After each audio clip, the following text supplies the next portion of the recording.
Ethan Carter sat at his desk and stared at the email on his laptop. The subject line read, Asterisk Clara and Matthew's wedding invitation. Asterisk, his stomach tightened as he read the elegant words carefully written in gold font. Clara, his ex from 2 years ago, was getting married. He told himself it did not matter, but a small part of him still felt a twist inside. He was not hurt exactly. He was more uncomfortable with the idea of showing up alone and becoming the subject of quiet pity. Everyone had expected Ethan to marry Clara once. It had been simple to imagine. He was the calm and steady architect with neat suits and clean lines. She was a bright planner who liked color and big ideas. When it ended, they had said polite words, shook hands, and promised friendship. They never spoke again. Now her wedding would gather everyone from their old crowd. Ethan could already hear the questions and the sympathy in people's eyes. He rubbed his forehead and sighed. By evening, he was sitting in a small coffee shop near his office, waiting for someone who always managed to bring noise and sunshine into his quiet life. Lila Monroe walked in, her auburn hair tucked behind her ear, her sketchbook under one arm. She spotted him and waved with playful energy. "You look like you just lost an argument to a spreadsheet," she said, sliding into the seat across from him. Ethan showed her the invitation on his phone. "Wedding season," he said. She read it quickly, then looked up with a grin that tried to hide curiosity. "Clara? Wow, good for her. You going?" Ethan said. "Everyone from work and college will be there." Lila stirred her coffee slowly. "And you don't want to be the solo act." He nodded without looking up. "It's not about that. I just don't want the poor Ethan looks. I'd rather not explain that I'm fine every 30 minutes. Lila leaned back, tapping her finger against the cup. "So what's the plan then?" "Find someone new in 3 weeks." Ethan gave a tired half smile. "I was thinking of hiring an actress." She burst out laughing. "What are you talking about?" He shrugged. "Someone believable.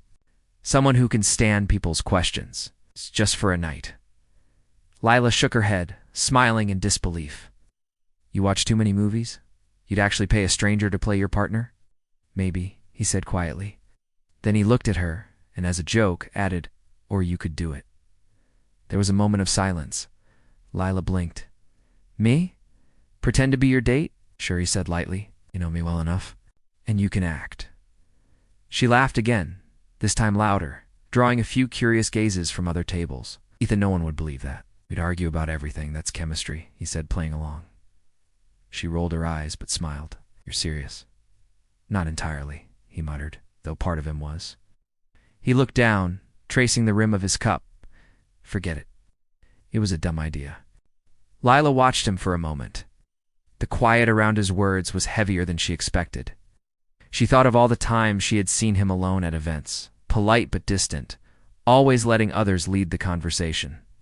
Maybe this was not so silly after all. She leaned forward, her tone gentler. "All right. Let's say I agree. What's the story?" Ethan looked up, surprised. "You'd actually do it?" "Maybe yes," she said with a playful shrug. "But you owe me dinner, and I picked the dress." He laughed, but it sounded nervous. Still, he nodded. "Deal." They spent the next hour talking about fake details, making up memories, names of favorite restaurants, and inside jokes that did not exist yet. Lila joked about how their first date could be at an art show where she spilled paint on him, and he corrected that his shirts did not deserve that fate. When they left the coffee shop, the city lights were soft and steady. Lila walked beside him, humming quietly. Somewhere between laughter and small talk, she looked at him and felt a shift she could not name. Pretending might be easy, she thought, but pretending not to care might be harder. Ethan drove home with his mind buzzing. He told himself it was only a harmless favor between friends. Yet the idea of seeing her in a dress, calling him her boyfriend, even just for fun, made something stir in his chest. At home, he placed the invitation on the counter. He tried to focus on work, on deadlines, on clean drafts and straight lines, but none of it quieted the thought that had slipped into his head at the cafe. He picked up his phone and smiled faintly at the text she had sent after leaving. "Practice couple name? Or do we just improvise?" He typed back, "We'll figure it out." Then he set the phone aside, unaware that one small joke in a coffee shop had just started a story that would change both their lives forever. The plan started a week later in Ethan's apartment. The evening air was warm and light poured across his tall windows. He had papers and notes all over the coffee table. Lila sat cross-legged on the rug with a cupcake in her hand. She laughed every few minutes at his serious face while he wrote down ideas like it was a job presentation. Rule number 1, Ethan said, tapping his pen. We need a story about how we met. Rule number 1, Lila repeated, is that you stop calling them rules. You'll scare people away at the wedding. He tried to look offended but ended up smiling. It's fine. Story number 1 then. She thought for a moment and said, we met at a bookstore. You were reading something boring about buildings? I was rescuing you by suggesting a novel with more feelings. That sounds like you, he said, but not believable. Her eyes widened. Excuse me? All right, maybe believable, he said quickly. But you'd need to remember details. They practiced their story for an hour. He wanted it tidy. She wanted it fun. Every time he built a plan, she turned it into a game. When he said they would need photos, she pulled out her phone at once and started snapping pictures of them in funny poses. He tried to keep a straight face but ended up laughing until his stomach hurt. The next day they met again at the park. They needed to look like a real couple, or at least that was what Ethan said. Lila brought a basket of snacks and wore a simple yellow dress that caught the sunlight just right. People might believe they were together, he thought. She threw grapes at him when he called her dramatic. When one hit his tie, she laughed so hard she fell back on the grass. They spent half the afternoon creating small stories to tell at the wedding. Ethan wanted to memorize them like lines in a play, but Lila told him that real couples did not need to rehearse every breath. He argued but gave up after she teased him about being a love robot. At some point she stopped joking and asked quietly, Ethan, are you sure you want to do this? He looked at her face, confused by her tone. Yes, why? She shrugged, just making sure. Pretending can mess with your head. People start to believe their own lies. He nodded slowly. Not me. I know what's real. The words sounded confident but felt empty inside him. He kept practicing over the next days, meeting for dinners and walks. Lila insisted they test their couple act in public. They went to a small Italian restaurant where the waiter smiled at them and said they looked sweet together.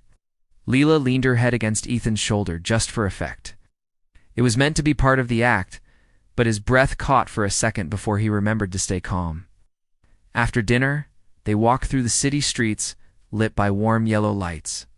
Lila talked about her art students, telling stories of how they mixed colors and accidentally created something beautiful. Ethan listened with quiet amazement, realized he had never really watched her this closely before. She seemed to carry light with her wherever she went. When they reached her building, she turned to him and said softly, we might actually pull this off. He smiled. You sound surprised. I am, she said. Ah! Mostly that you can laugh now. You used to be so stiff. I can still be stiff, he said, pretending to adjust his tie. Shh. She grinned and went inside while he watched her disappear through the door. The next morning, Ethan's friend from work, Lucas, stopped by his office. Heard Clara's wedding is next weekend, he said. You taking someone? Ethan answered without thinking, yes. Lila. Lucas raised an eyebrow. Lila Monroe, the artist who made that mural downtown? Yes, Ethan said simply. You too. Ethan hesitated a second, then smiled. Yes, us. The words felt strange but not uncomfortable. For the first time, the lie did not taste like a lie. Over the next few days, messages, calls, and playful notes went back and forth. She teased him about remembering the story details, reminded her to wear something elegant but not too bright. They spent time choosing songs they both liked. Each new message pulled them closer. One evening, they met again to finalize everything. The city was quiet, the air smelled faintly of rain. Lila stood in his apartment doorway, holding 2 cups of coffee. She looked at him for a long moment before handing one over. You're nervous, she said. Just want it to go smoothly, he replied. Don't overthink it, she said softly. It's not real. He nodded, but inside, he wondered if that was still true. Before she left, she turned and said, Ethan, just for the record, if anyone asks at the wedding, tell them we're happy. I can do that, he said. After she was gone, he sat on the couch, staring at the photo of them from the park. Her smile looked real. His own looked uncertain. Somewhere inside him he felt a small pull, light but steady, like an invisible thread tying him to something he did not yet understand. The wedding day arrived with soft sunshine and quiet air over the vineyard. Rows of grapevines sided the gravel path that led to a white marquee filled with music, perfume, and chatter. Ethan drove slowly, careful and calm on the outside, though his heart was hammering like it wanted to escape. Lila sat beside him wearing a sky-colored dress that caught the light every time she moved. Her hair was pulled back loosely, and when she smiled at him, his breath stuck in his throat. "Stop looking like you were driving to court," she said, pretending to scold him. "It's just a party." "It's my ex's wedding," he replied, gripping the steering wheel harder. "Then hold your head up," she said, tapping his arm. "You have a charming girlfriend now, remember?" He looked at her, trying to hide a grin. "Right, the girlfriend who keeps reminding me? This is all pretend."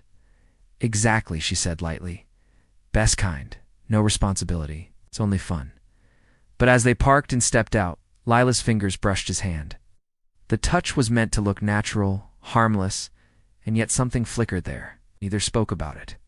Inside the marquee, white flowers climbed every column, and soft music floated through the air. People turned when they entered. Ethan heard one of his coworkers whisper, "That's Lila Monroe. She's beautiful." That should have made the act easier, but instead, it made his chest warm in ways he did not expect. Clara noticed them instantly. She looked radiant, her happiness shining with the same style Ethan once admired. She walked over, held out her hands, and smiled politely. "Ethan, you came. And you must be Lila. I've seen your work. It's lovely."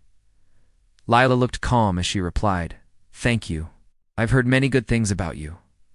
Clara tilted her head. "I didn't know you two were together." Ethan felt Lila's hand slide through his arm. She leaned slightly toward him, her voice light but steady. "We kept it quiet for a while. We wanted things to be ours before they became everyone's." Clara smiled, though a tiny flash of surprise crossed her eyes before she turned away as another guest called her. When she left, Ethan whispered, "You're good at this." Lila smirked. "You're welcome. But next time, answer before I have to do all the talking." They moved through groups of old friends, offering hellos, laughing at questions, acting like a perfect pair. To everyone watching, they looked natural. Ethan noticed her every move, the way she placed a guiding hand on his back to steer him toward someone, the way she leaned in closer when he spoke. Every touch was planned, yet each time it felt too sincere to be only performance. Later, as the sun dropped behind the hills, dinner began. Candles lined the tables and the gentle light softened everything around them. Lila whispered a joke in his ear, and he laughed freely for the first time that night. People around them noticed. The flashes of cameras caught their smiles again and again. When music filled the hall, couples moved to the dance floor. Ethan hesitated, but Lila reached for his hand. "Ah, come on," she said. "You need to complete the illusion." He followed her, uncertain but unable to refuse. Her hand fit perfectly in his. They moved with the rhythm, slow at first, then easier. She looked up at him with a teasing smile. "You're doing better than expected." "I build things that stand for years," he said softly. "I think I can handle a dance." She laughed, and he felt the sound against his chest where she rested lightly. Her hair smelled faintly of lavender. Something about the warmth of her close to him made his thoughts blurry. The rest of the room faded, replaced by simple movement and quiet breaths. When the song ended, they stayed still for a moment longer than they should have. Their eyes met, and the words waiting inside both of them stayed unspoken, and laughter from nearby guests broke the moment. Lila stepped back quickly, her cheeks pink. "Good acting," she said with forced cheer. "Good acting," he repeated, though his voice was quiet, almost unsure. They spent the rest of the evening side by side, pretending everything was light and simple.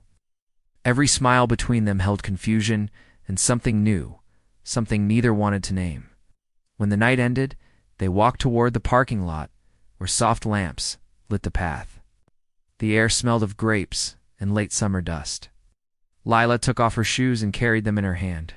"My feet are done," she said with a laugh. Ethan looked at her, the way her dress brushed her legs, the way moonlight traced her face. He wanted to say something real, but could not find safe words. She turned toward him. "Hey, we did it. No one guessed a thing." He nodded. "You were amazing." "So were you," she said, and her tone sounded real, not playful. They stood there in silence that grew heavy and gentle at once, and she softly said, "You know, pretending almost felt easy tonight." He swallowed and answered, "Yes, too easy." The drive back to the city was quiet.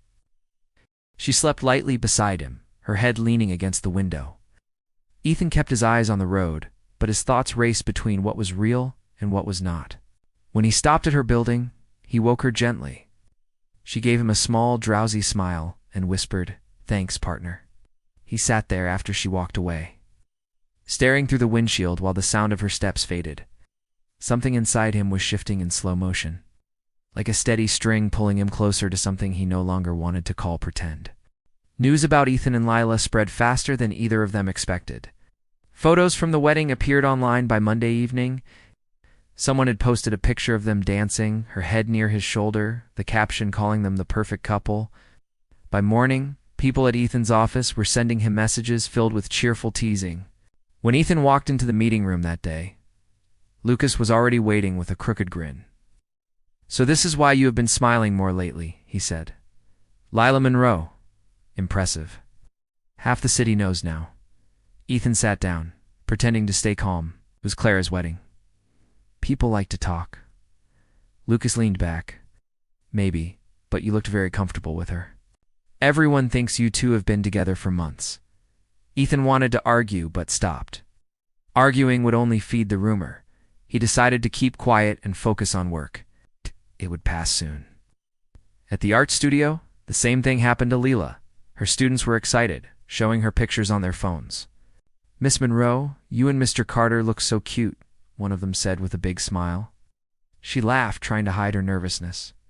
That night she called him. "Okay, something strange is happening," she said. "Every person I know thinks we're in love." "I know," he replied, rubbing his eyes. "It's everywhere. My manager congratulated me in the hallway." Lila sighed. "Maybe we should just tell everyone it's not real." He paused before answering. "That might make it worse. People might think we broke up." She went quiet. "So what do we do then?" "Maybe we keep it going a little longer," he said slowly, "till it fades." Lila laughed nervously. "You want more pretending?" "It's only to keep things simple," he said. 1 or 2 weeks." She agreed, but warned, "We're playing with fire." They began showing up together at small events that week. A friend's gallery opening, a dinner with Ethan's teammates, a casual walk in the market. Each time they told themselves it was just part of the plan, yet each outing felt harder to call fake. When people asked how they met, they smiled and gave the practice story. When they laughed together, it sounded too natural to be rehearsed. On the surface, everything looked perfect, but inside there was quiet confusion neither dared to mention. One afternoon, Lila visited his office. She brought coffee and a small box of cookies. The others watched them like a real couple who shared everything. After she left, Ethan found the small card she had placed inside the box. It said, "For the brave architect who forgot how to breathe at weddings." He folded the note gently and kept it in his drawer. As days passed, their connection grew stronger and their friendship started to change shape. They still joked and argued, yet underneath, there was warmth that no one could name. Ethan often caught himself waiting for her calls. Lila often found herself painting brighter colors after seeing him. But all stories that start with pretending eventually meet something that feels too real.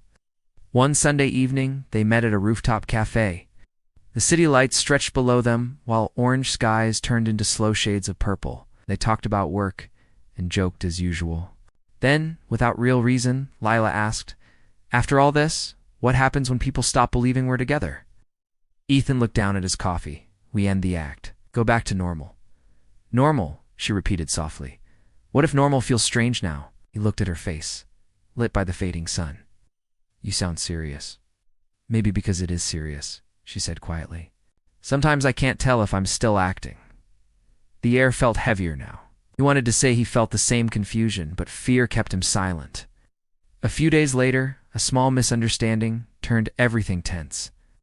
Lila was supposed to join Ethan for dinner with his clients, but canceled at the last minute because of an art emergency. Ethan arrived alone, and his clients joked that his artist girlfriend must be too creative to care about schedules. Ay. Their words were meant to be light, but it struck him harder than expected. When he met Leela afterward, his words came out sharp. Ah. You made me look like a fool tonight. She frowned. It wasn't about you. I had to finish work. You could have called earlier, he said. She folded her arms. You're forgetting it's not real, Ethan. He stared at her. The words hurt more than they should. Maybe not. But you agreed to play the part. Something inside her snapped. You're mad because you started believing it. He stayed silent. She turned to leave, her voice shaking. Don't worry. The act is over. That night, Ethan sat alone in his apartment with the lights off. His phone stayed silent. The world outside kept moving, but his thoughts refused to. He picked up the small card she had written and traced the ink with his thumb. For the first time, the space between truth and pretending felt wide enough to lose someone. Lila, on her side of the city, sat beside her unfinished canvas and stared at the colors. She had painted something new that day, but the picture looked empty now. She tried to laugh at her own foolishness, yet her chest ached in a way she had not known before. They had built a world of make-believe, and then forgotten where the walls were. Now, with one short argument, everything they had created felt fragile. Both tried to sleep that night, yet neither could stop thinking of the same thing, how real pretending had started to feel. Ethan woke up the next morning to a room filled with gray light. His phone sat quiet on the table, not a single message from Lila. It felt strange. For weeks she had been the sound that filled his days. Now there was nothing. He made coffee, looked out the window, and tried to tell himself that silence was easier. But it only made the place feel larger and emptier. At his office, people kept asking about her. Lucas stopped by his desk and grinned in his usual way. So when are we meeting your artist again? Ethan gave a brief smile that did not reach his eyes. She's busy. Lucas raised an eyebrow. Busy or gone? Oh. Ethan looked back at the computer screen and said nothing. Lucas took the hint and walked away. Lila stayed in her studio that entire week. Her paintbrushes were scattered across the table, but she could not focus. The walls around her were covered in half-finished paintings. She had started one after another trying to fill the silence with color, but every color reminded her of Ethan's voice, his careful patience, and how he used to watch her work like she was painting light into the air. Her friend and fellow artist June noticed something was wrong. You look like someone stole your favorite shade of blue, June said. Leela forced a tired smile. Maybe I used it all. June tilted her head. No, this is about that architect, isn't it? I told you, he's just a friend, Lila said, but the word friend caught in her throat. Days turned into a slow ache that neither of them could hide. Ethan threw himself into his building project, spending longer hours at the site. Yet even as he reviewed the plans, his eyes would drift to the small card she had written weeks ago that still sat in his drawer. Every time he saw her handwriting, his chest grew tight again. One evening, Ethan went for a walk in the park where they had taken those first photos together. The grass had grown taller, the air smelled of summer dust, and the bench where they had sat was still there. He remembered how she had laughed when she threw grapes at him, how he had never felt so alive. For a moment, he wished he could go back and choose honesty over fear. At that same time, Lila walked through a small gallery downtown. One wall featured a set of black and white architectural photographs. She stopped in front of one showing a tall building with wide windows and straight lines. It reminded her of Ethan's drawings. The caption below said, Asterisk Carter Design Group. Asterisk, her hand rested on the frame for a long moment. She whispered under her breath, You're still everywhere. That night, she finally picked up her phone, typed his number, and waited. The ringing sound filled her room, steady and sharp. After a few rings, he answered. His voice was low. Lila. She took a breath. Shouldn't have walked away like that. He closed his eyes. Relief mixed with regret. Shouldn't have said those things either. They stood quiet, each waiting for the other to speak first. Finally, she said, Maybe we were pretending too well. We started to forget it was only a story. He replied, Maybe it was trying to become real, and we didn't know how to handle it. She gave a small, sad laugh. We ruined the easy part, didn't we? He said softly, Maybe easy isn't what we needed. 2 days later, they met at a small diner near the park. The familiar awkwardness returned, but there was something gentle in it now. Ethan arrived early and ordered her favorite drink before she walked in. She saw it waiting. She smiled. the same old spark beneath her tired eyes. They talked for hours. They spoke about work, about how everyone still thought they were together, about the strange lines between lies and truth. Neither said the word love, but they both walked close to it. At the end of the evening, he asked quietly, "Do we try again? Or stop pretending altogether?" Leela looked down at her cup. "Maybe what we need is time," she said. "If we keep pretending now, it'll only break again." He nodded, though each word hurt more than he expected. "And time it is." They walked outside together, the city glowing behind them. The silence between them was thoughtful, not sharp anymore. They reached her street, and she stopped. "Thank you for being kind, even when it was messy," she said.